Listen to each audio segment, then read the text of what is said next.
lo que sea. Ok.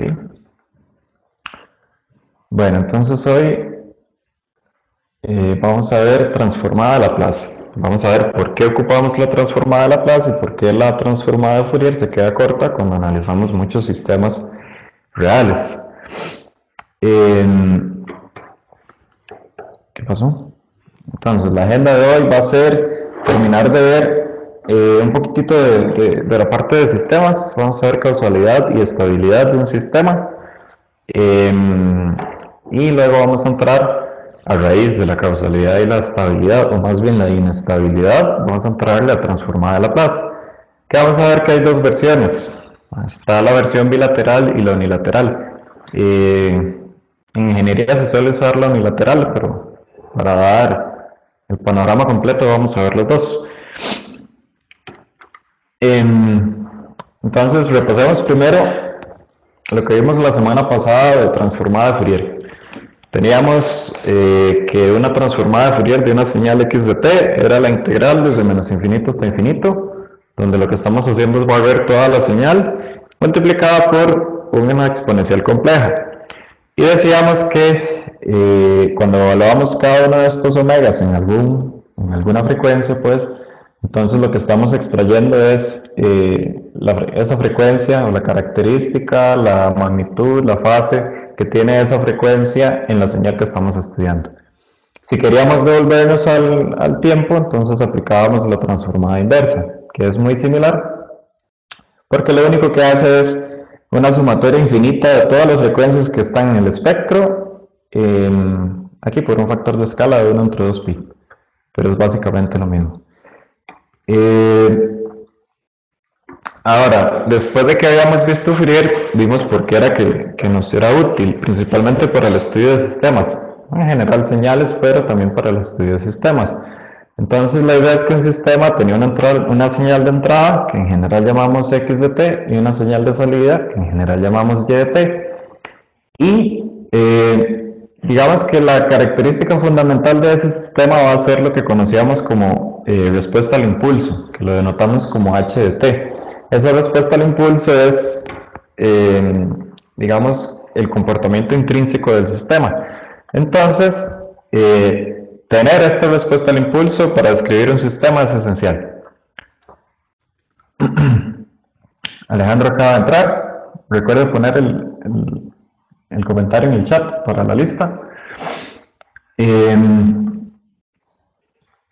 Ahora, teníamos una familia de sistemas que son los que muchas veces nos encontramos, digamos, en la calle, en la ciudad, cuando uno va caminando, donde sea, o en el trabajo, que era una familia de sistemas LTI que nos sirven para,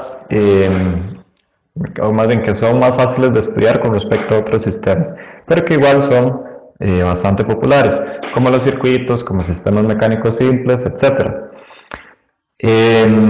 Entonces decíamos que cuando teníamos un sistema LTI y conocíamos la respuesta al impulso, podíamos predecir cualquier salida de t que nos diera la gana si conocíamos dicha respuesta al impulso del sistema y la entrada que queremos meterle al sistema, con ayuda de la convolución. Entonces decíamos que para hallar la salida teníamos que convolucionar la entrada con la respuesta al impulso del sistema. Pero habíamos dicho que la integral es esta integral bastante espantosa. Lástima que no nos va a dar chance de ver qué es lo que hace esta integral, pero en realidad es algo sencillo, pero hay que entenderlo y evaluar esta integral también es bastante complicado.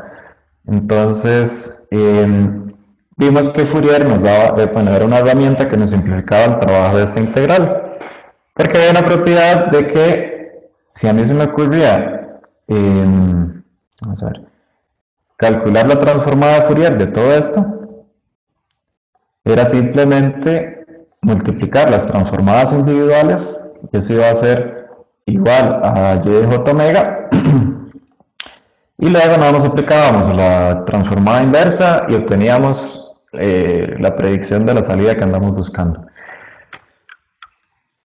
Bueno, sí, por la propiedad de convolución de la transformada de Fourier, entonces teníamos esto, que la transformada o el espectro de la salida va a ser igual al espectro de la entrada por lo que conocemos como respuesta en frecuencia, que es la transformada de la respuesta al impulso, y que luego nada más bastaba con devolvernos por la transformada inversa.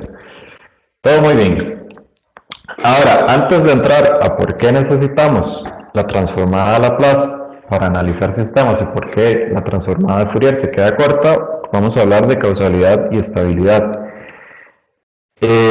Vamos a definir a un sistema causal. Un sistema causal, como dice acá, es un sistema que tiene una salida diferente de cero solo durante o después de que ocurra algún evento diferente de cero a su entrada. Suena raro. La idea es que uno tiene un circuito, el que sea, el circuito más básico, un par de resistencias. Sería muy raro que uno no prenda la fuente de entrada de ese circuito y que a la salida que uno está estudiando haya un voltaje, una corriente, lo que sea. Eso sería sumamente extraño. Eso es un sistema no causal, es un sistema en el que antes de que yo le meta energía me va a responder con algo. Un sistema causal es todo lo contrario, un sistema, digamos, normalito o normal en lo que respecta a nuestra lógica. Es un sistema que hasta que yo le meto una entrada va a tener una salida. Bueno, la causalidad se puede observar directamente, bueno, determinar si un sistema es causal se puede determinar directamente a partir de la respuesta al impulso. Es simplemente uno calcula la respuesta al impulso por diferentes métodos o experimentalmente. Y si la salida que uno está estudiando solo es diferente de cero a partir de que uno metió el impulso, entonces decimos que el sistema va a ser causal, que como les digo es un sistema totalmente normal, al menos en sistemas cuya variable independiente es el tiempo, como un circuito, un sistema mecánico. Probablemente, no sé, supongo que maestría, algunos van a irse por la parte de imágenes también, y ahí los sistemas pueden ser lo que sea, porque el tiempo no es la variable independiente. Entonces, bueno, en sistemas causales tenemos esta definición. Bueno, sí, la señal causal tiene que valer 0 antes de t igual 0. Bueno, y lo que les dije al principio, que un sistema no causal podría perfectamente tener respuesta antes de que ocurra la entrada. Ahora hablemos de estabilidad. Vamos a decir que un sistema es estable si para cualquier entrada acotada en amplitud. ¿Qué es una entrada acotada en amplitud? Digamos que si yo estudio esto en un osciloscopio, es una entrada que siempre va a estar acotada por un valor, digamos, A. O una amplitud máxima que nosotros sabemos que la entrada no va a superar esa amplitud, ese voltaje, esa corriente, o esa fuerza o la magnitud que estamos estudiando.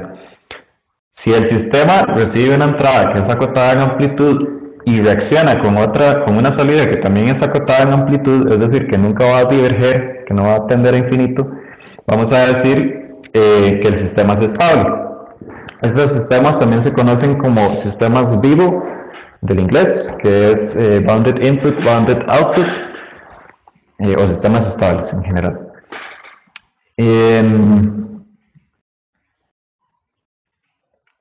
Bueno, sí. También, la respuesta al impulso de un sistema es esencial para estudiar la estabilidad de un sistema, porque si la respuesta al impulso del sistema es absolutamente integrable, es decir, que integramos el valor absoluto desde menos infinito hasta infinito de la respuesta al impulso, y eso converge o no tiene infinito, entonces vamos a decir que el sistema, en este caso LTI, es estable. Y ojo que esta, digamos, recordando que la respuesta al impulso al final es una señal, ¿cuál es la salida cuando la entrada del sistema es un impulso?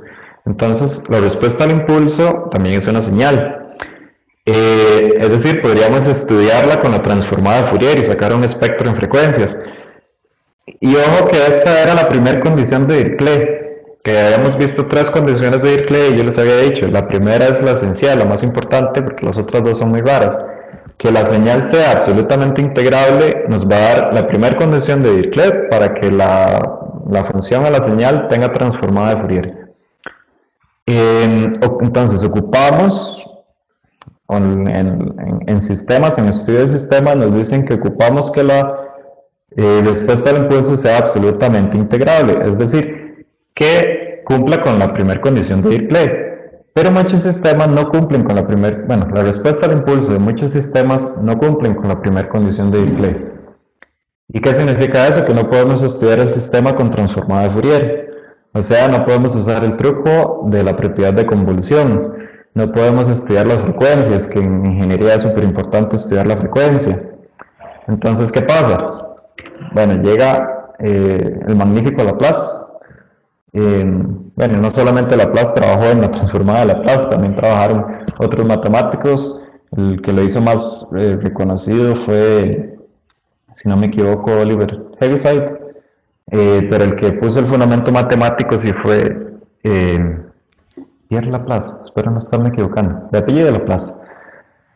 Entonces la idea es que ocupamos muchas veces estudiar sistemas que no son estables. Si el sistema no es estable, entonces la respuesta al impulso no es absolutamente integrable. No podemos estudiar el sistema con transformada de Fourier. Simplemente porque las entradas y las salidas que vamos a estar estudiando pueden no tener una representación válida en transformada de Fourier. Entonces ocupamos una herramienta más adecuada para el análisis de sistemas que no necesariamente son estables o que se inestabilizan, o porque tenemos un sistema que no es estable y lo queremos estabilizar. Entonces, ¿cómo hacemos eso? Bueno, con transformada de Laplace. Entonces, como les decía, es una herramienta súper útil. Generalmente es la herramienta de preferencia en análisis de sistemas LTI. Fourier también se utiliza, pero casi siempre se va directo con Laplace. Y vamos a ver que en realidad la transformada de Fourier es un caso especial de la transformada de Laplace. Sí, puede interpretarse como una generalización de la transformada de Fourier. El detalle del cambio más importante que vamos a hacer, o el paso esencial para pasar de Fourier a Laplace, es que antes teníamos lo que llamábamos una simple frecuencia. Yo les hablaba de frecuencias y frecuencias y frecuencias, que, bueno, por la cuestión de las exponenciales armónicamente relacionadas en series de Fourier y luego las exponenciales complejas simplemente en transformada, teníamos al J multiplicando la frecuencia. Pero es una frecuencia puramente imaginaria, una frecuencia simple. Lo que vamos a hacer con Laplace es extender ese concepto de frecuencia simple, frecuencia puramente imaginaria, a una frecuencia compleja, es decir, vamos a agregarle una parte real. Y a esa frecuencia compleja le vamos a llamar S. Que vean que S es igual a J omega, la frecuencia que teníamos antes en transformada de Fourier, pero tenemos ahora una parte real que llamamos sigma. Esa parte real va a ser algo importantísimo para la existencia de la transformada cuando queremos analizar ciertas señales que no podrían tener transformada de Fourier. Entonces, para que empecemos a imaginarnos qué pasa acá. Antes teníamos el espectro de frecuencias, entonces esas frecuencias formaban una recta, como una recta numérica, digamos, de todas las frecuencias. Pero ahora estamos agregando una parte real. Desde la primera clase que vimos números complejos, vimos el plano complejo, el diagrama de Argand o de Wiesel, que tenía en el eje vertical un eje, el eje imaginario, en el eje horizontal la parte real, en este caso de la frecuencia compleja. Vamos a ver. Sí, tiene dos versiones, la bilateral y la unilateral. Vamos a ver las dos. Entonces empecemos por la bilateral. Bilateral es bi de 2 y lateral de lado. Entonces es la transformada de dos lados de Laplace. Eso quiere, digamos que vamos a decir que el bilateral es porque se aplica la transformada tanto a la parte izquierda como a la parte derecha de la señal que estamos estudiando. es decir, antes de cero y después de cero. Luego la transformada unilateral es nada más que tomamos en cuenta solo la parte derecha o la parte después de cero. Entonces, para llegarle a la transformada de Laplace, teníamos la transformada de Fourier, donde yo les decía, ok, lo que hacemos es multiplicar a la señal por una exponencial compleja para ver qué tanto se parecen esas dos señales. Y entonces teníamos una frecuencia puramente imaginaria. Pero ¿qué pasa si este J omega, decimos J omega, es igual a un S que va a ser una parte real, digamos, aquí estoy poniendo igual, que cambiamos el J omega por S. Bueno, es este cambio de variable que está aquí. Entonces pasamos de lo que conocíamos como transformada de Fourier a transformada de Laplace con un simple cambio de variable de ponerle una parte real a la frecuencia que era puramente imaginaria antes. Ojo que este nuevo exponencial lo podemos ver como e a la menos j omega. Ay, no se ve muy bien. Eso es e a la menos j omega, y por propiedades de exponenciales podemos multiplicar el e a la menos sigma. Ah, bueno, y aquí me falta un t. Entonces aquí lo primero que uno puede observar es que, bueno, aquí tenemos la función x de t. Lo primero que uno puede observar es que en la transformada de Laplace es como si tuviéramos exactamente la transformada de Fourier que teníamos antes, pero multiplicado por una exponencial totalmente real. Esta exponencial es totalmente real, no hace colechos como las que, la que les había enseñado hace un par de clases. Pero básicamente tenemos una transformada de Fourier, pero con un término especial, que es este e a la menos sigma t. Bueno, la idea es que uno pudiera graficar esto, e a la menos sigma t como un sigma cualquiera. Cuando t varía en el tiempo es simplemente una exponencial que decae, si por ejemplo sigma es positivo. Entonces lo que está haciendo este e a la menos sigma t multiplicándose por la señal que estamos estudiando es simplemente atenuar la señal. Estamos atenuando el hecho de que la señal originalmente podía no tener transformada de Fourier por la primera condición de Dirichlet, que decíamos que tenía que ser absolutamente integrable. Si no es absolutamente integrable es probablemente porque la señal se porta muy mal, como dice uno, es decir, empieza a diverger o tiende a infinito, entonces cuando integramos todo la integral a infinito, no se cumple la primera condición de Dirichlet, entonces ya no tiene transformada de Fourier. Entonces, este es el término más importante de la transformada de Laplace. Lo único que está haciendo es atenuar la señal para que pueda tener una transformada de Fourier, más o menos por ahí anda la idea. Bueno, la notación. Puede ser bueno, ojo que cambiamos el j omega por el s, entonces vamos a denotar la transformada de Laplace como x grande o la letra grande que ustedes quieran en el dominio s, que es igual a una L caligráfica de la señal. Este denota el operador de la transformada de Laplace. También podemos usar esta otra notación, o la de abajo a abajo, que es exactamente la notación que teníamos en transformada de Fourier, excepto con este S, pero puede ser ambiguo. Esto se suele utilizar si, digamos, si no hay ambigüedad en el documento que uno está trabajando. En análisis de sistemas casi siempre se usa así de una vez una notación así, porque siempre se va a usar Laplace, se especifica y ya. Cualquiera de estas tres notaciones se pueden utilizar. Entonces lo que les decía ahora, ojo que la transformada de Laplace, el operador de transformada de Laplace sobre una señal x de t es exactamente igual al operador de transformada de Fourier de ese x de t, pero multiplicado por un e a la menos sigma t, es decir, una exponencial que atenúa la señal original. Entonces, bueno, de hecho esta fue la primera observación para llegar a la transformada de Laplace.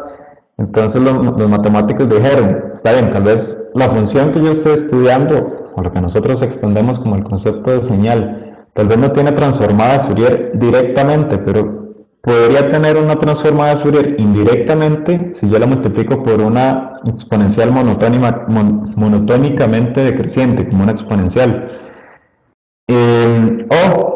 Creciente depende del signo de sigma. Vamos a ver qué más hay aquí, es una sorpresa. Ah, no, ahí termina. Entonces la idea es que, bueno, y la otra observación es qué pasa si sigma es igual a cero. Si yo escojo sigma igual a cero, entonces aquí la transformada de Laplace es igual a la transformada de Fourier.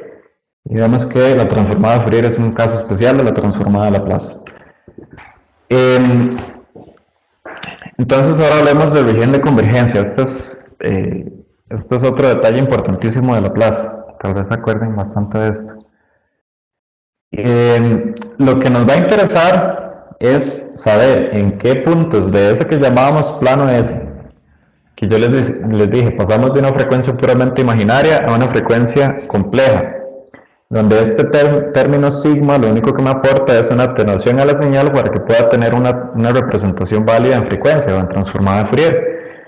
Entonces lo que queremos saber es en qué puntos del plano S, de ese plano complejo, plano de Argand, como quieran verlo, es que la señal podría tener ¿cómo se llama? Una transformada de Fourier. O básicamente que esta integral se cumpla. Esta integral de acá. Ojo que esta es exactamente la primera condición de Dirichlet, es decir, que la señal sea absolutamente integrable, pero por el factorcillo que les dije de la exponencial. Nos interesa saber cuándo es que esta integral se cumple, porque ahí significa que podemos tener una transformada de Fourier. Y a esos puntos donde eso se cumple es que vamos a decir que es la región de convergencia, es decir, es donde convergería la transformada de Fourier. Los demás puntos son simplemente puntos de divergencia o que no podrían tener una representación válida en transformada de Fourier. Bueno, todos los puntos que cumplan eso van a ser, bueno, conforman la región de convergencia de la transformada de Laplace, que en alguna clase lo vimos, más fácil escribir nada más R o C del inglés. Otra cosa importante es que esta región de convergencia solo depende de sigma. Ojo que aquí lo que nos importa es esta integral y aquí no hay ningún J omega. Lo único que hay es E a la menos sigma t. Entonces la región de convergencia realmente solamente depende de la parte real de la frecuencia S, la frecuencia compleja. Entonces lo que vamos a ver es que las regiones de convergencia vistas en el plano S solamente pueden ser bandas paralelas al eje vertical, como estas. Es decir, una región de convergencia no puede ser un coloche raro. De fijo tiene que ser una banda o que tiene que estar delimitada por una línea vertical. Bueno, entonces sí, todos espero que estén claros con región de convergencia, si no, les diría que levanten la mano, pero no pueden, no los voy a ver. Entonces, si todo está claro, si no me avisan, porque ahora sí vamos a seguir viendo esto como si lo hubieran entendido todo bien. 3, 2, 1, todo bien. Ah, sí se puede levantar la mano. Wagner ha levantado la mano, ok. Eh, bueno, diga Wagner. Bueno, era nada más para molestar. Si no tenía ninguna duda. Ah, ok, ok. Solo era para molestar, está bien, entonces seguimos. Eh,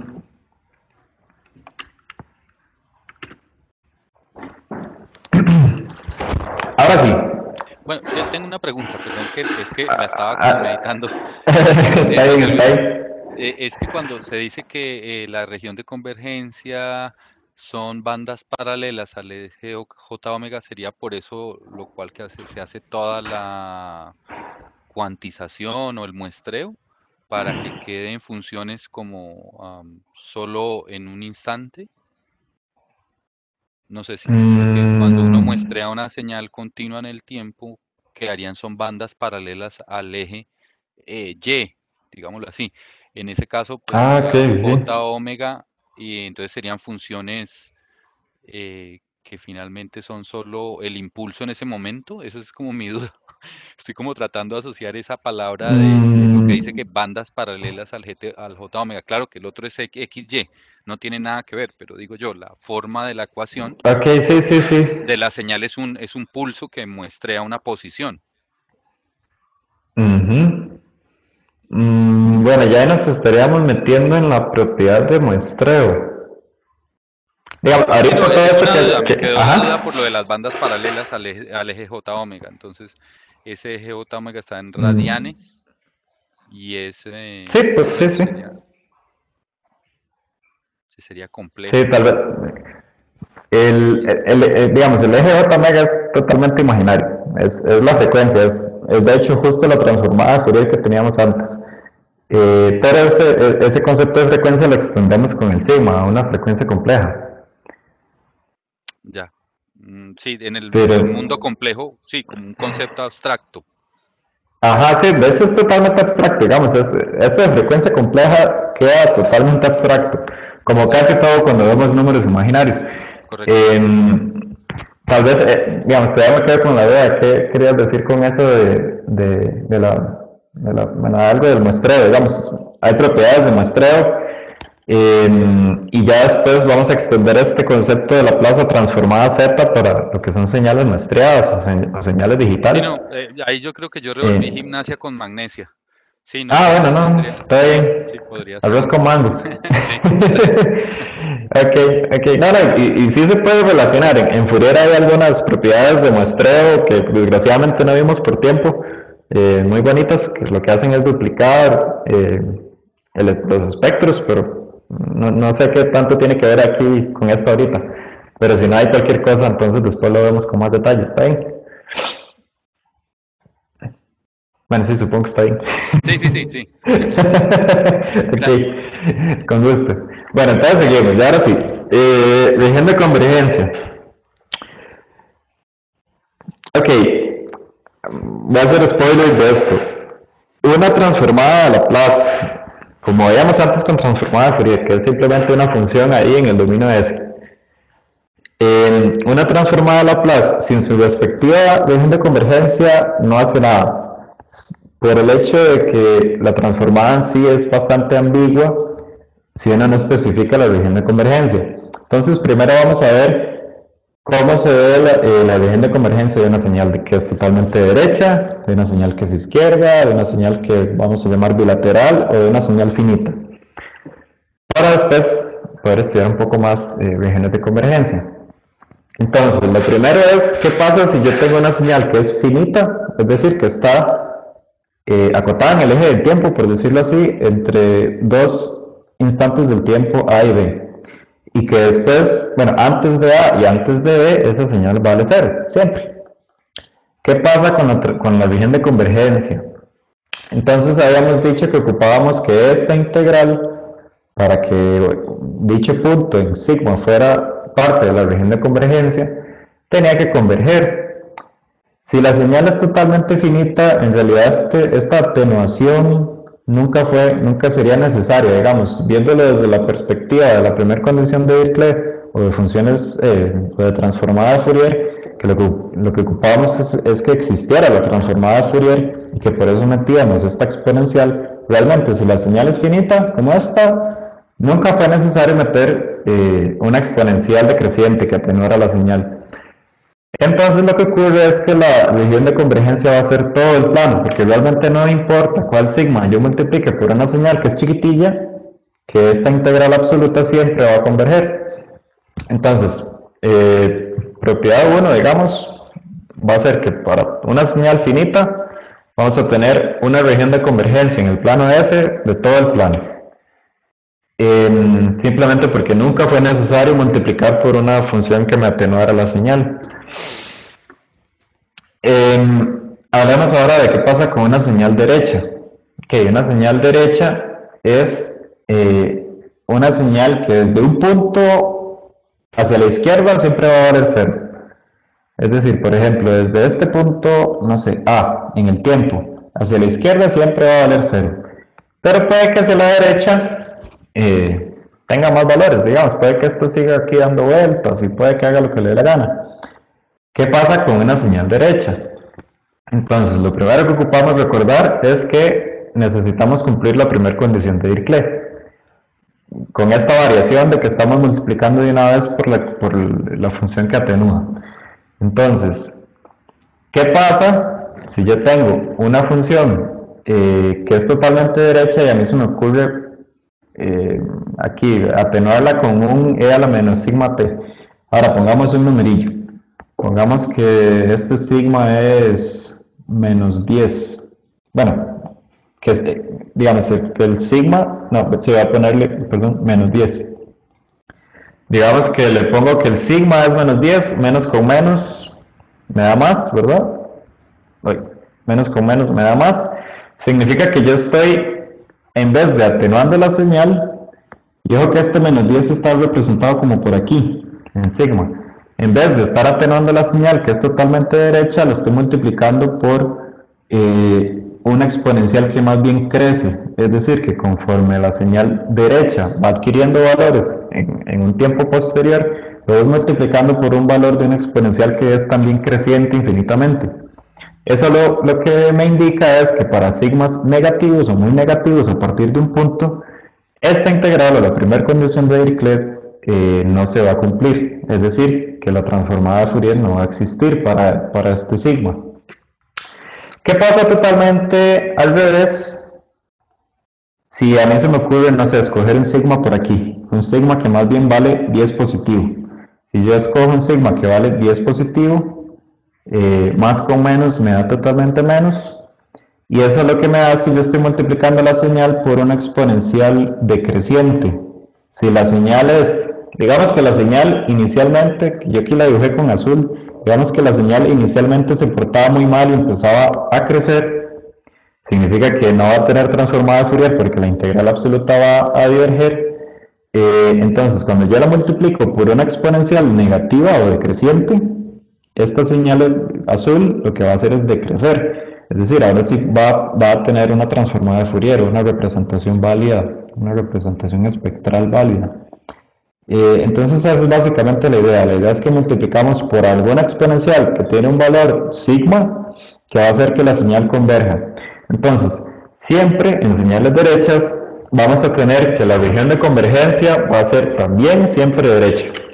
Es decir, va a haber algún sigma, digamos un sigma sub 0, que va a ser este punto, que me va a poner el límite a partir de cuál sigma es que empieza a converger, en este caso digamos la transformada de Fourier, o que converge la transformada de Laplace.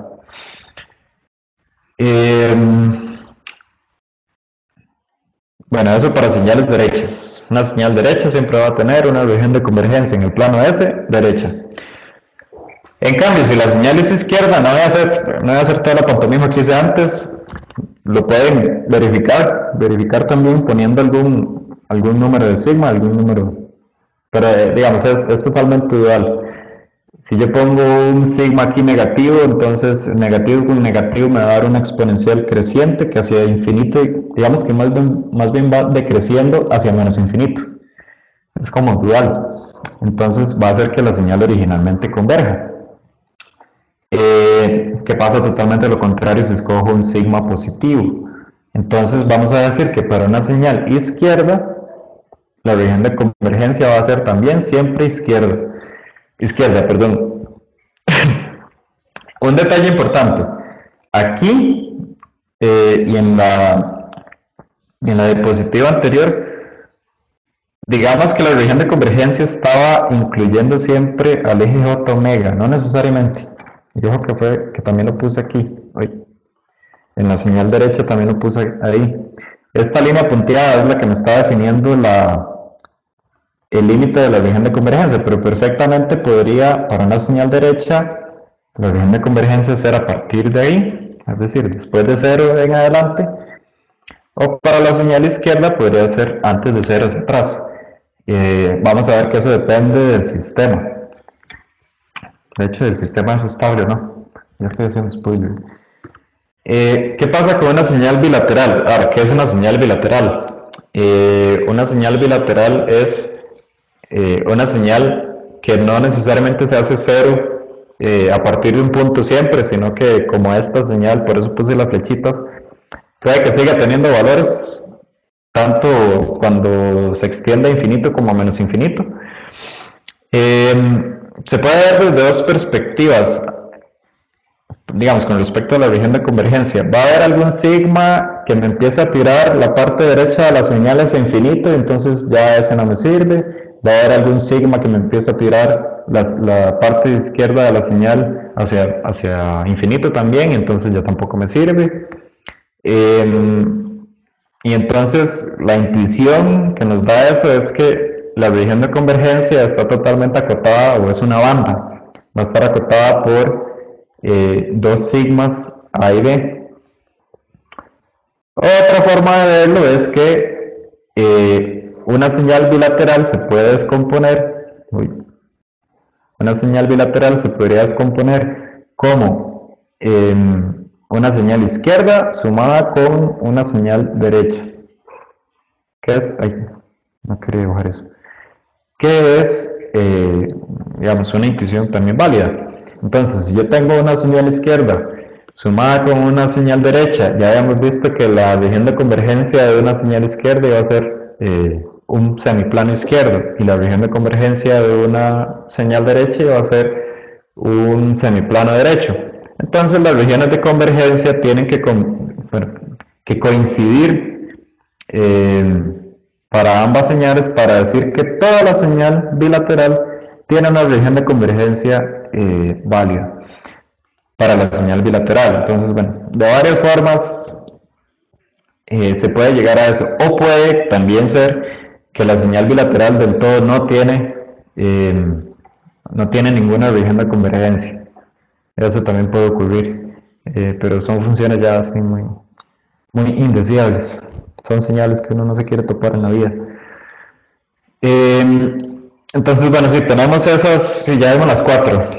Entonces, recapitulando, una señal finita va a tener una región de convergencia de todo el plano, una señal derecha va a tener una región de convergencia derecha, una señal izquierda va a tener una región de convergencia izquierda, y una señal bilateral va a tener una banda, o puede no tener ¿cómo se llama? Región de convergencia. Ahora sí, por lo que uno siempre lo regañan con Laplace. Si uno trabaja con transformada Laplace, siempre es importante, aparte de dar la función x de s, es decir, que uno hizo todo el cálculo de la integral esa, integral de menos infinito a infinito, de x de t por e a la menos st de t. Aparte de poner el resultado de esa integral, es muy importante poner la región de convergencia. Sí, lástima que no puse un ejemplo, pero lo que ocurre es que, por ejemplo, esta es una transformada de Laplace. 1 entre s más a menos 1 entre s menos a. Esa es una simple transformada de Laplace. Digamos que hay tres señales, de hecho hay tres señales que cumplen, que tienen esta transformada de Laplace. ¿Cómo diferenciaría yo cuál de esas tres señales es? Bueno, con la región de convergencia. Eso significa que si me dan una región de convergencia, por ejemplo, digamos, o sea, me dan esa región de convergencia, perdón, no me tienen que dar la región de convergencia, me tienen que dar la función x de s. Y me dan esta región de convergencia, yo sé que la señal que estaban estudiando era una señal derecha, entonces yo ya puedo intuir y determinar cuál va a ser la transformada inversa. A ver qué más tengo por aquí. Bueno, sí, es eso. Una misma función x de s o una misma transformada puede representar varias funciones en el tiempo si no se especifica la región de convergencia. La región de convergencia, como vimos en los cuatro ejemplos anteriores, lo que nos da es la forma y el comportamiento de la señal del sistema que estamos estudiando. Y ojo que todavía estamos con transformada de Laplace bilateral. Una transformada de Laplace bilateral sin región de convergencia va a ser totalmente incompleta, es decir, no nos dijo nada de esa transformada de Laplace. Esta es la forma correcta en que se debe dar. Digamos que tenemos esta señal que de hecho es bilateral, e a la menos a valor absoluto de t, lo transformamos y nos da este resultado como una función de s, y tenemos que especificar que la región de convergencia está entre sigma igual menos a y sigma igual a a. Bueno, entre menos a y a. En general, donde veamos que la transformada de Fourier tiene polos, ahí es donde va a estar delimitada la región de convergencia.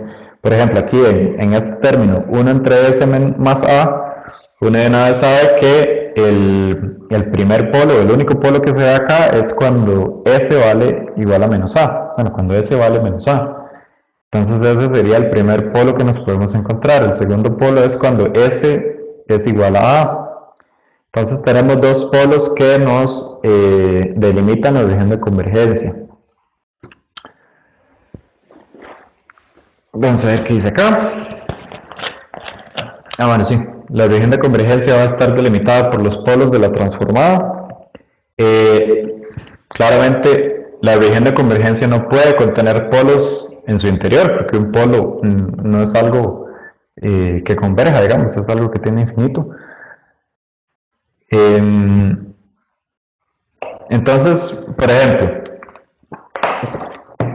asumamos que tenemos una señal x de t, como dice acá, tenemos una señal x de t que es derecha, es la única información que nos dieron, y queremos saber cuál es bueno, tenemos la señal x de t que es derecha y que en el plano S tiene los siguientes polos, donde están las x son los polos. Ya sabemos que la región de convergencia de una transformada de Laplace no puede contener polos en su interior porque es ilógico que tenga algo que diverge de su interior.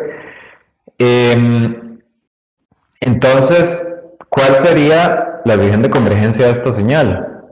Yo sé que si la señal es derecha, como me dicen acá, la región de convergencia de fijo tiene que ser derecha, es decir, yo tengo que escoger alguna banda y a partir de ahí la región de convergencia empieza a trabajar. El detalle es que aquí, justo como la escogí, la región de convergencia contendría este polo, entonces eso no puede ser. Significa que esta es la banda que me delimita la región de convergencia. De aquí para la derecha empieza la región de convergencia.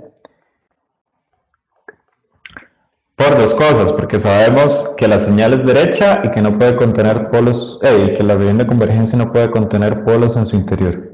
Y el hecho de que la señal sea derecha significa que la región de convergencia tiene que ser un semiplano derecho.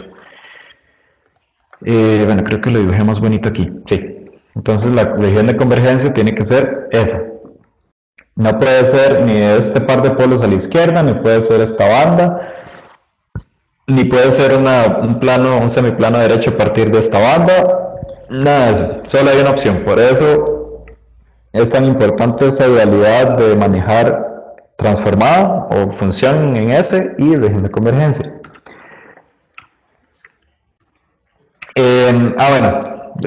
La historia de las historias que ya hemos visto, propiedades de la transformada de Laplace, no les voy a dar en detalle porque muchas son las mismas que ya hemos visto. Tanto para series como para transformada de Fourier, ya se las repito que saben, que la transformada bilateral de Laplace es un operador lineal, hay una propiedad de desplazamiento temporal, que lo único que hace es, creo que es igual que en Fourier, que hay un desplazamiento de fase, la propiedad de conjugación, escalamiento en el tiempo, cuando comprimimos o extendemos una señal, que pasa en la transformada de Laplace, que es igual, es similar a la transformada de Fourier, la propiedad de convolución, que, bueno, no, ahorita la vamos a ver si no me equivoco. Propiedad de diferenciación e integración, que de hecho esa sí ahorita la vamos a ver. Bueno, entonces la idea es que hay un montón de transformadas, de propiedades de la transformada de Laplace, que se les va a hacer fácil entenderlas si algún día las ocupan, porque son muy similares a las de Fourier. Ahora quiero que veamos qué relación hay entre lo que estamos llamando plano S o plano de la transformada de Laplace con lo que antes teníamos como transformada de Fourier. Entonces yo les decía hace un rato, la transformada de Laplace es igual a la transformada de Fourier de una señal, pero multiplicada por un e a la menos sigma t, donde ese sigma lo único que está haciendo es atenuar la señal. Si se nos ocurriera hacer sigma igual 0, significa que lo que estamos haciendo es sacar la transformada de Fourier de la señal original. Y ojo que sigma igual 0 lo que me representa en el plano S son todos los puntos donde sigma es igual a 0. Es decir, es exactamente el eje J omega. El eje J omega es lo que antes usábamos en transformada de Fourier. Significa que en el plano S que hemos estado trabajando todo este rato, el eje J omega, es decir, toda esta recta de frecuencias es exactamente lo que llamábamos la transformada de Fourier, o es el eje que representa la transformada de Fourier. Bueno, sí, creo que aquí está muy clarito. Bueno, y ahorita vamos a ver por qué ocupamos entender este concepto de que ese eje es básicamente la transformada de Fourier. Volvamos a la terminología de estabilidad, la terminología de sistemas con estabilidad. Digamos que tenemos un sistema vivo o estable que tiene una respuesta al impulso absolutamente integrable. Como el sistema es estable, entonces la respuesta al impulso es absolutamente integrable. Y por lo tanto, esa respuesta al impulso va a tener transformada de Fourier por la primera condición de Dirichlet. Si la respuesta al impulso, que siempre llamamos h de t, tiene una transformada de Laplace, que vamos a anotar como h de s, vamos a decir que el sistema es estable si la región de convergencia del del plano S contiene al eje J omega. ¿Por qué?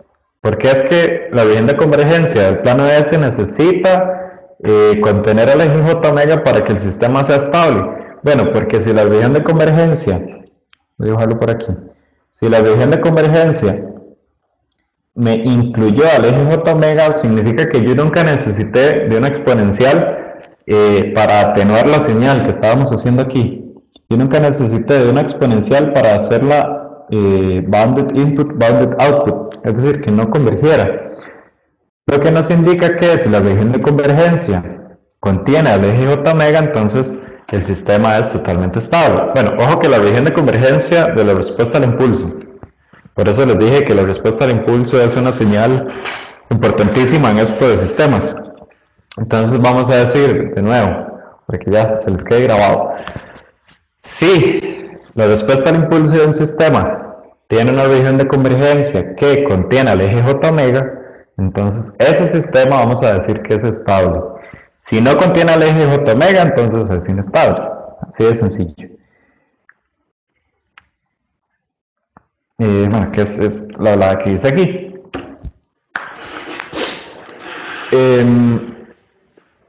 Bueno, ya cerramos el capítulo más o menos de sistemas. Ahora ocupo que hablemos así rápidamente, porque no les voy a poner jamás a resolver una ecuación diferencial en el examen. ¿Qué relación tiene esto de sistemas, de transformada de Fourier, transformada de Laplace? Y la verdad no estoy seguro si le vimos en propiedades de transformada de Fourier, creo que no. Con ecuaciones diferenciales, bueno. La idea es que muchos sistemas físicos, como les dije hace un rato, sistemas eléctricos, sistemas mecánicos simples, se pueden describir a través de ecuaciones diferenciales. Como cuando uno tiene un circuito de RLC que tiene un capacitorcillo y un inductor, entonces ya se arma una ecuación diferencial de segundo orden. Y entonces uno resuelve la ecuación diferencial después de un dato de álgebra con todas las propiedades de ecuaciones diferenciales y todo. Pero hay una técnica bastante, ¿cómo decirlo? Bastante fina, que es que hay propiedades tanto en Fourier, bueno, en transformada de Fourier como en transformada de Laplace, que nos permiten desplazar todo ese comportamiento físico en el tiempo hacia el comportamiento en frecuencia, ya sea frecuencia puramente imaginaria como en Fourier o frecuencia compleja en transformada de Laplace. Nos vamos a ese nuevo mundo de frecuencia o el dominio de frecuencia, dominio S, dominio de Laplace, Resolvemos todo ahí y nos devolvemos al tiempo. Y lo que ocurre es que generalmente es mucho más fácil resolver todas esas ecuaciones en la frecuencia o en el dominio de Laplace o lo que sea, que empezar a resolverlo matemáticamente con ecuaciones diferenciales y todo. Entonces, recordando una ecuación diferencial, bueno, en general sí, vamos a usar solo ecuaciones diferenciales lineales con coeficientes constantes, es decir, que todas las derivadas van a estar multiplicadas solo por constantes, que vamos a llamar a sub k y b sub k. Recordamos una ecuación diferencial como, si lo separamos, bueno, recordamos que y de t es la salida y x de t es la entrada.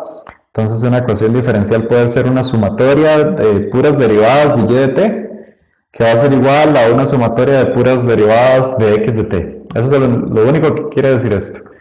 Que puede que tenga una segunda derivada más una primera derivada de y de t más y de t solito igual a la tercera derivada de x de t multiplicado por b sub k, etc. Es simplemente una ecuación diferencial clásica, como uno siempre la ve. Si aplicáramos transformada a Laplace, y esto también aplica para transformada de Fourier un poco diferente, usando las propiedades de linealidad y de derivación. Bueno, de hecho, voy a hacerlo rápido. ¿Se acuerdan que justo en Fourier, si teníamos la derivada de x de t, uy, no sé por qué esto siempre me pasa. Si queríamos encontrar la derivada perdón, la transformada de la derivada de x de t, en Fourier, entonces nada más multiplicábamos j omega por la transformada de la señal original. En Laplace en vez de multiplicar por j omega, nada más multiplicar por s, que hayamos visto que es el dual en Laplace, por la transformada en Laplace. Entonces, si aplicamos la transformada a ambos lados de la ecuación diferencial, va a ser simplemente una sumatoria un montón de veces de la transformada por s por s al cuadrado, por s a la 3, etc. Y lo fácil de esto es que uno puede empezar a despejar cosas mucho más fácil porque todo lo que tiene una derivada cambia por una s.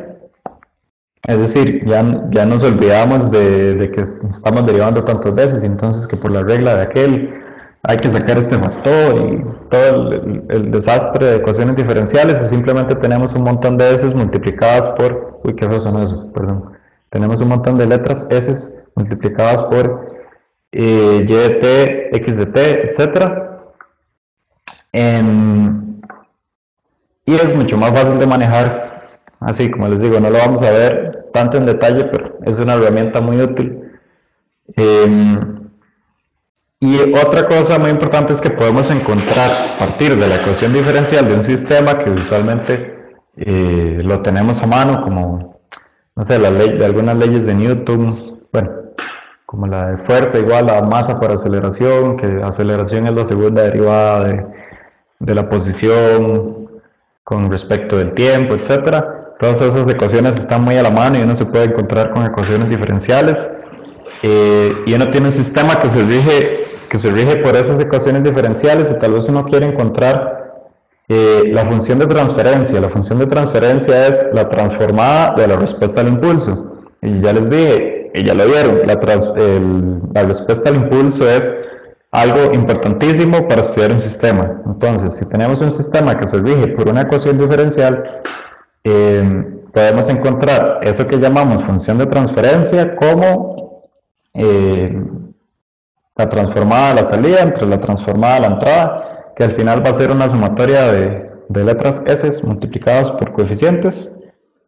Y si queremos encontrar la respuesta al impulso, simplemente aplicamos la transformada inversa y ya obtenemos esa querida respuesta al impulso que tanto nos es útil para analizar sistemas. Bueno, así tan al aire, tal vez no se explica muy bien, pero para que sepan, recuerden que existe esta herramienta muy importante en sistemas. Uy, qué torta. Ya son las 8. Bueno, aguántame en 5 minutos, o 10 tal vez. Ahora, terminamos de ver Laplace con la transformada unilateral.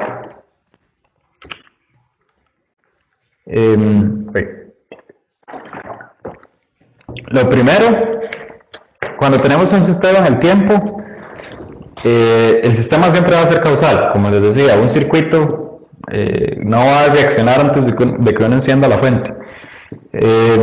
O un sistema mecánico no va a reaccionar o no se va a mover hasta que alguien lo empuje. Entonces, en general, los sistemas que se rigen con el tiempo van a ser totalmente causales. Eso lo que nos indica es que la parte izquierda de la transformada de Fourier, esa integral desde menos infinito hasta infinito, es, digamos, innecesaria, porque muchos sistemas solo reaccionan a partir de cero. Entonces, vamos a ver. Lo único que hacemos es una modificación de la transformada bilateral que teníamos antes para ignorar todo lo que ocurre en el tiempo antes de t igual 0. Y a eso es a lo que llamamos transformada unilateral. Entonces, como les puse aquí, la notación va a ser esa L caligráfica con un subíndice U, nada más para decir que es unilateral, aunque en mucha literatura uno no se encuentra nada de esto, nada más la transformada tal cosa, ni siquiera dicen que es transformada de Laplace. Y ya uno tiene que sobreentender que es transformada unilateral de Laplace. Y lo que están haciendo es simplemente esto, integral desde 0 hasta infinito, ya no desde menos infinito hasta infinito, sino de 0 hasta infinito, de la forma clásica que habíamos visto, que es exactamente igual a la transformada bilateral multiplicada por un u de t. U de t es esa función que vale 1 a partir de 0 y que vale 0 antes de t igual 0. Aquí lo otro importante es que en transformada bilateral, yo les había dicho, la transformada bilateral no es nada sin su región de convergencia, pero en transformada unilateral, la región de convergencia se puede obviar, porque teníamos que una señal derecha siempre va a tener un semiplano derecho, entonces es como ambiguo ponerlo si tenemos una transformada unilateral, que ya sabemos que entonces la señal es derecha, y dar la región de convergencia es como redundar. Bueno, tenemos una propiedad de convolución, en bilateral también está, pero la puse acá. Si tenemos dos señales convolucionadas, la transformada de esa operación va a ser la multiplicación de las transformadas. Simplemente eso es genial en sistemas, porque recuerden que una salida se puede predecir como la convolución entre la entrada y la respuesta al impulso. Entonces, la transformada de eso va a ser simplemente la transformada de la entrada por la respuesta en frecuencia, la función de transferencia, perdón. Bueno, en este caso, en transformada unilateral, esto va a ser válido solo si ambas señales son causales. Detalles. Aquí la diferenciación, es que aquí no lo puse, se me olvidó ponerlo. Ok, en transformada unilateral ocurre algo interesante, como estamos obviando qué pasa antes de t igual 0, puede que nuestro sistema haya estado, no sé, cargado, que el sistema, un circuito haya estado cargado antes de empezar a estudiarlo.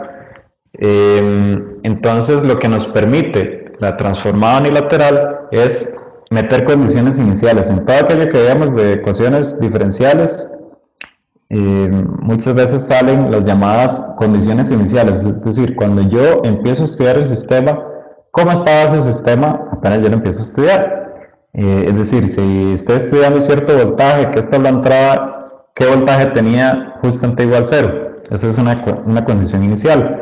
O cuál era el voltaje, digamos, ¿cómo decirlo? La derivada de ese voltaje, ¿cómo decirlo? Ya no sé cómo decirlo. Sí, la tasa de cambio del voltaje de entrada justo en t igual 0. Todas esas son condiciones iniciales que nos permite se nos permite meter en transformada unilateral.